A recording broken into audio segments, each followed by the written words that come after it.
The cabin lights flickered softly as the plane cut through the clouds. Passengers adjusted their seats, pulled out books, and prepared for the long flight ahead. Everything was calm, until it wasn't. A sharp, piercing cry ripped through the silence. Heads turned. A baby's wail echoed against the narrow walls of the aircraft, bouncing off every corner. The sound was raw, endless, and filled with desperation. The CEO in seat 2, a sharp suit gold watch, and a face that usually commanded respect in boardrooms, was suddenly stripped of all control. His arms trembled as he tried to soothe the tiny bundle in his lap. Sweat gathered at his temples. His lips quivered as he whispered, "Shoo, please, just stop crying." But the baby only screamed louder. Passengers began to stir. Some covered their ears. Others exchanged irritated glances. A woman too rose backside loudly muttering, "Some people aren't fit to travel with babies." Another man groaned, "Why can't he handle his own kid?" The CEO's face burned with shame. His polished confidence had crumbled. He wasn't just a powerful man in a tailored suit anymore. He was a father, broken and helpless, with hundreds of eyes watching his every mistake. The crying grew louder. The air seemed to throb with tension. Flight attendants exchanged nervous looks, but hesitated to intervene. And then one passenger stood up. A single dad, sitting near the back. His shirt was plain, sleeves rolled up, hair a little messy. He wasn't the type to attract attention.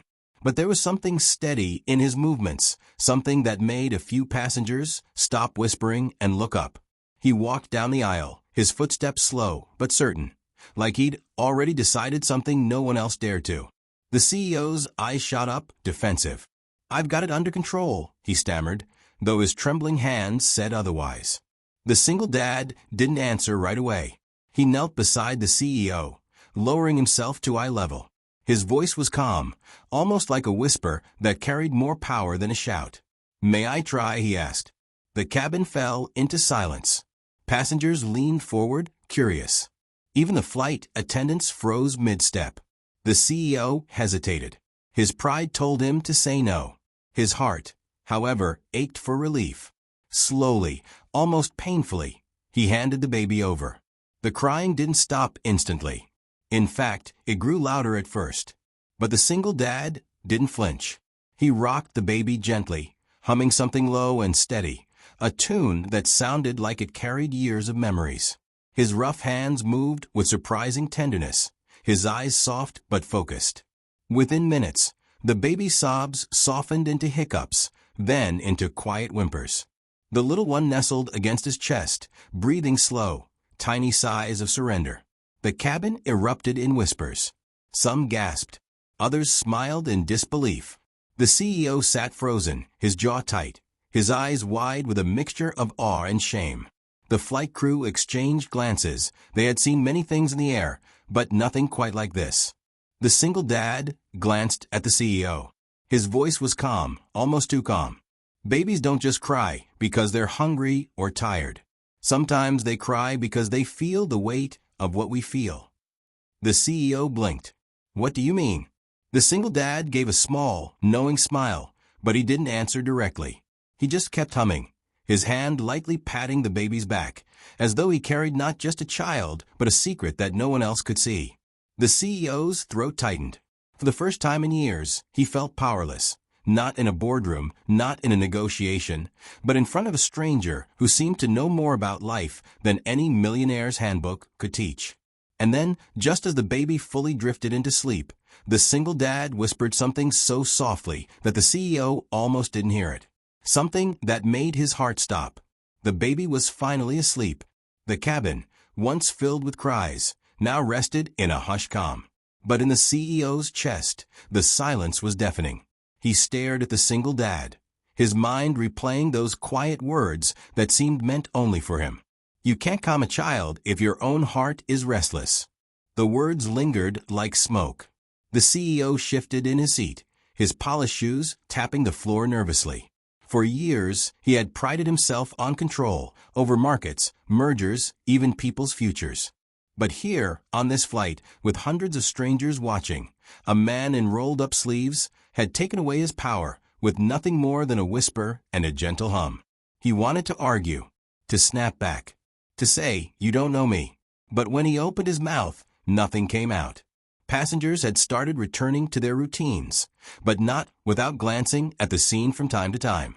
The woman who had criticized earlier now looked ashamed. The man who had grown sat straighter, his arms crossed, eyes fixed on the single dad with something that looked like respect. The flight attendant stood nearby, still a little stunned. One finally spoke. "Sir, that was remarkable." Her voice was filled with genuine awe. The single dad gave a faint smile, as if compliments made him uneasy. "It's not remarkable," he said softly. "It's just listening." The CEO's throat tightened. He leaned forward. Listening? To what? The single dad turned his eyes on him, steady, sharp, yet kind. To the cries that don't have words. Babies have them. Adults too. The CEO felt something shift inside him.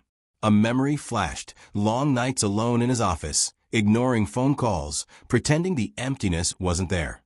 His own daughter's face, blurred with time, flickered at the edge of his thoughts. He quickly looked away. But the single dad wasn't done. "Sometimes," he continued, his voice low, "we bury our pain so deep we forget it's there. But children, they feel it. They carry it for us. That's why he cried." The CEO froze. His chest tightened, as if someone had gripped it with both hands. How could this stranger know?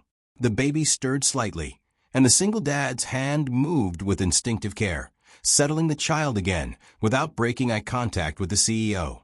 It was unbearable. That gaze. That certainty. The CEO finally snapped, his voice trembling. "You think you understand me? You don't know who I am." The cabin went silent again. Heads turned. The words had come out louder than he intended. His face flushed. But the single dad didn't flinch. His voice remained calm, almost steady enough to be a lullaby itself. "I don't need to know who you are," he said. "I just need to know what you've forgotten." The CEO's jaw clenched. "And what's that?" The single dad leaned closer, whispering again, this time only for him. "That your child doesn't need a CEO, he needs a father." The words struck like lightning. The CEO's breath caught, his chest rising and falling too quickly. He opened his mouth, but again, nothing came out. For a moment, he wasn't a man in a suit. He wasn't the symbol of power that others bowed to. He was just human. A father, drowning in the weight of something he had hidden for far too long. The single dad slowly placed the sleeping baby back into the CEO's arms. The little one nestled against him peacefully, as if sensing the storm inside had quieted, if only for a moment. The CEO stared at his child, his hands trembling, his vision blurred. And then he heard it. Not the cry of the baby, not the hum of the engines, but something else. The sound of his own heart breaking. The CEO sat frozen, his child breathing softly against his chest. For the first time in years, he wasn't thinking about stock reports, investors, or quarterly targets. He was thinking about the weight of the tiny body in his arms, and the stranger's words that cut through him like glass. "Your child doesn't need a CEO, he needs a father." The single dad had returned quietly to his seat, but his presence lingered like a shadow. Every few minutes, the CEO's eyes flicked back toward him, as though he might catch him staring. But the man was simply sitting still, gazing out the small oval window, lost in his own world. The CEO wanted to hate him. He wanted to dismiss him as some sentimental fool. But deep down he knew. The man wasn't guessing. He was speaking from somewhere real. The CEO's mind drifted, uninvited, to memories he had long buried. His late wife's laughter, bright and free. The sound of a baby's first cry in the delivery room. Nights he promised he'd be home early, only to stay late in the office. Her last words to him before the accident. "Don't forget, he needs you more than your empire does." The CEO shut his eyes, pressing his forehead against the seat. His chest ached. The baby stirred, and he quickly adjusted his arms, afraid of waking him again. Across the aisle, a businessman whispered to his colleague, "I never thought I'd see him like this, the great CEO, undone by a baby." The CEO's ears burned, shame clawing at him. But then, another sound interrupted his thoughts. A low chuckle. It came from behind. A group of young men, a little too loud for the flight, had been watching. One of them muttered just loud enough for others to hear. Can't even handle his own kid. Bet he's all money and no heart. The words stung sharper than they should have. Maybe because they felt true. Before the CEO could respond, the single dad's voice cut through the aisle. Calm, but firm. Watch your words. The group snickered. Relax, man. We're just joking. The single dad's eyes locked on theirs, steady as stone. A joke that wounds isn't a joke, it's a knife. The laughter died. The men shifted uncomfortably, avoiding his gaze. Something in his tone, quiet yet unshakable, made it clear he wasn't a man to challenge. The CEO stared at him, a question pressing against his lips.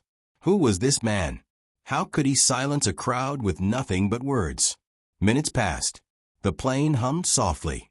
The CEO finally spoke, his voice quieter than before.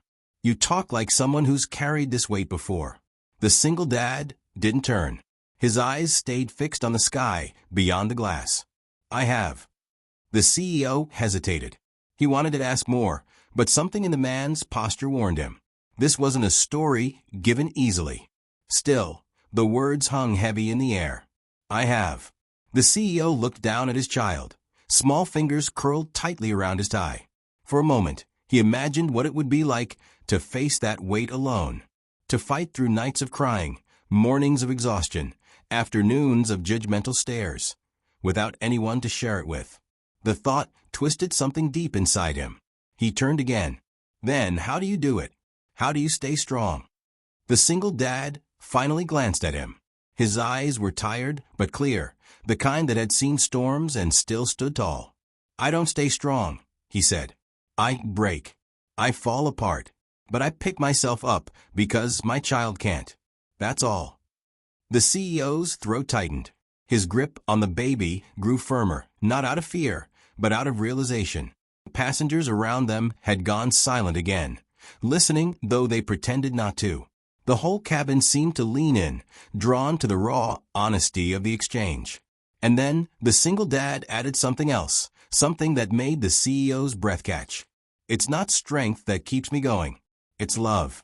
And if you don't learn that soon, you'll lose more than you ever built. The CEO's chest heaved. His vision blurred.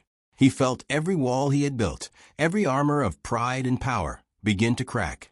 But just as he opened his mouth to respond, the captain's voice crackled over the intercom. Ladies and gentlemen, we've hit unexpected turbulence. Please fasten your seatbelts immediately. The plane jolted. The cabin shook. Drinks spilled. Gasps filled the air. The CEO clutched his child tightly, heart racing. For the first time in his life, he wasn't afraid of losing money, control, or reputation. He was terrified of losing his son. The plane shuddered violently, overhead bins rattling, lights flickering. Passengers gripped armrests, gasps and prayers rising above the engine's roar. The air felt heavy, charged with the kind of fear that makes every second stretch into forever. The CEO tightened his hold on the baby, shielding him with his own body. For once, there was no boardroom strategy, no negotiation tactic, no carefully rehearsed speech. Only raw instinct. Protect my son. The child whimpered, sensing the chaos. The CEO whispered, It's okay. I've got you. Daddy's here. His voice cracked on the word daddy, a word he rarely used, and even less often believed in. Across the aisle, the single dad had already buckled in, one arm stretched across his own seat, as though steadying himself against memories only he could see. His jaw was tight, eyes steady, like a man who had weathered storms far worse than this one. The plane jolted again, a sharp drop that sent stomachs lurching. A scream rang out from the back. Someone shouted for help. The CEO's pulse raced. His breath came fast. For a terrifying moment, he thought he saw his child slipping from his arms. But then, a firm hand gripped his shoulder. The single dad. His voice was low, steady, cutting through the panic like an anchor. Hold him close. Don't let fear tell him a story you don't want him to believe. The CEO's eyes widened. Fear tells stories? The man nodded, tightening his seatbelt with one hand. Always. It tells us we're weak. It tells us we'll lose. It tells children they're unsafe. But if you speak louder than fear, he glanced at the baby, his voice softening. They'll believe you. The CEO swallowed hard. He pressed his lips against his son's head, whispering through trembling breath, "You're safe. I'm here. Nothing will happen to you." The baby whimpered again, but didn't scream. His tiny fist clutched the CEO's shirt, as though believing the words more than the chaos. The turbulence rattled on, minutes dragging like hours. Around them, passengers sobbed, prayed, held hands with strangers. The air smelled faintly of spilled coffee, metal, and fear itself. But in the middle of it all, the CEO felt something he hadn't in years. Not confidence, not control, something deeper. Connection. At last, the shaking eased. The plane steadied. Passengers exhaled in shaky relief, laughter breaking through like sunlight after a storm. A flight attendant's voice cracked with nervous humor. "Well, that was exciting. Drinks are still complimentary." A ripple of chuckles followed. The CEO leaned back, drenched in sweat, his arms still wrapped tightly around his son. He couldn't bring himself to let go. Not yet. The single dad gave him a quiet nod. "You did good." The CEO's throat tightened. Praise usually fueled him. But this was different. This wasn't for his business, his money, or his empire. This was for something real. And it pierced him deeper than any award or recognition ever had. For the first time, he looked at the single dad not with defensiveness or pride, but with genuine curiosity. "How do you know all this? How do you understand so much?" The man's eyes darkened, his voice carrying the weight of years. "Because I've had to. Because I've been where you are, and worse." The CEO frowned. "What do you mean?" The single dad hesitated. For a moment, he looked like he might shut the door completely. Then, slowly, he exhaled. "My wife passed away when my daughter was just 3 months old," he said quietly, his voice raw. "One moment I had someone to lean on, the next, it was just me and her against the world." The CEO's breath caught. The man's calmness suddenly made sense. Every word, every whisper of wisdom, every steady move, it had been carved out of pain, loss, and survival. The single dad continued, his voice steady but soft. "I didn't know what I was doing. Nights she cried, and I cried with her. Days people judged me, saying I'd never be enough. But I learned something. Children don't need perfect. They just need present." The CEO's chest ached. His grip on his son grew tighter. The single dad's eyes softened. "You still have time. Don't waste it chasing things that can't hold you when the world shakes." The CEO felt his defenses crumble completely. The tears he had swallowed for years pushed forward, burning his eyes. But before he could speak, the intercom crackled again. "Ladies and gentlemen, please remain seated. We've just received word of a medical emergency on board." Gasps rippled through the cabin. A flight attendant rushed down the aisle, panic written across her face. And the CEO realized, whatever storm he thought he had survived wasn't over yet. The cabin erupted in nervous whispers. "A medical emergency," one passenger asked aloud.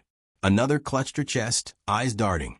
The flight attendants moved quickly, scanning the rows.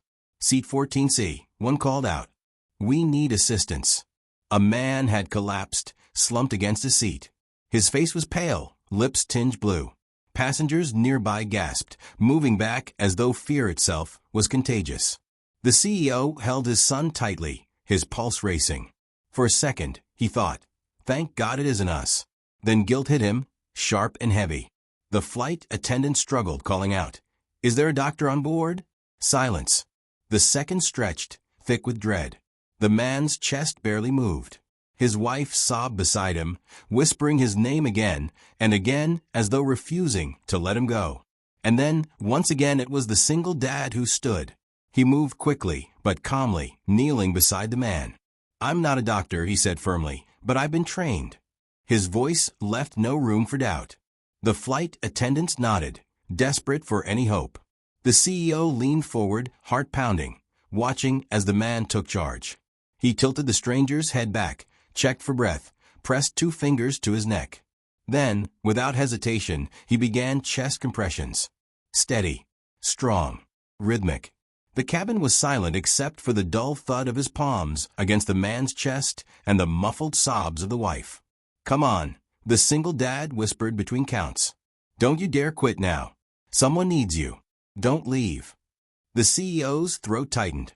He realized those words weren't just for the man on the floor. They echoed for everyone listening. Minutes passed like lifetimes. And then suddenly, the man gasped, air rushing back into his lungs. His chest rose, his eyes fluttered. Relief flooded the cabin like sunlight breaking through storm clouds. The wife cried out, clutching her husband's hand. Passengers clapped. Some wept openly. A flight attendant pressed her palms together, whispering, "Thank God." The single dad sat back on his heels, sweat running down his face, but his expression steady. He nodded to the attendants. "Keep him upright. Monitor his breathing until we land." As they moved the man carefully, the single dad rose. His eyes met the CEO's across the aisle. For the first time, the CEO saw not just a man, but a survivor, a father, and something far more powerful than wealth, a protector of life. The CEO swallowed hard. He looked down at his son, then back up. His voice broke as he said, How do you do it? How do you keep giving when you've already lost so much?" The single dad's gaze softened. He walked closer, lowering his voice so only the CEO could hear. "Because every time I choose love over fear, every time I show up when it's easier to walk away, I win. Not for me, for my child, for the person who needs me, for the kind of man I refuse to stop being." The CEO blinked, his vision blurring with tears. He felt years of walls collapsing, one by one. He whispered almost to himself, "I've been running my whole life, chasing everything but this." The single dad placed a hand on his shoulder, firm yet kind. "Then stop running. Start showing up. That's all he needs." The baby stirred, opening sleepy eyes, and for the first time, the CEO didn't feel panic. He smiled, a real, unpolished smile, and whispered, "Daddy's here." The single dad gave him a nod, then quietly returned to his seat.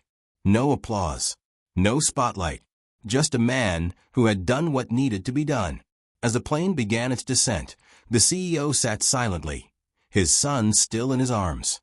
For once, he wasn't thinking about deals or deadlines.